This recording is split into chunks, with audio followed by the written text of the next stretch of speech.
नमस्कार MK news को स्वागत।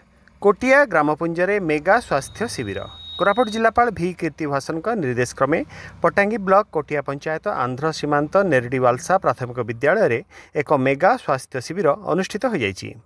एथिरे विभिन्न ग्रामपुंजर 286 जन हिताधिकारी जोग देइथिले। 35 जन स्त्री और प्रसूति, 92 जन शिशु, 87 जन चक्षु रोगी और 72 जन अन्य साधारण रोगी जोग देइथिले। 194 जनकर रक्तचाप रक्त शर्करा आदि अण संक्रामक रोग परीक्षा और परामर्श दि जाइथिला।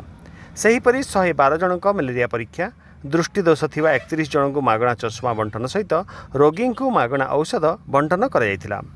गोष्ठी उन्नयन अधिकारी रामकृष्ण नायकंक प्रत्यक्ष तत्वावधान रे अनुष्ठित शिविर में पटांगी गोष्ठी स्वास्थ्य केन्द्र अधिकारी डाक्तर भागवत मुर्मू, स्त्री और प्रसूति रोग विशेषज्ञ डाक्तर संतोष कुमार पंडा, शिशु रोग विशेषज्ञ डाक्तर शंभु शंकर पात्र, कोटिया स्वास्थ्य केन्द्र डाक्तर वीरेश कुमार महापात्र, डाक्तर दुर्गा माधव पंडा और चक्षु सहायक विजय कुमार आचार्य जोगदे चिकित्सा करथिले।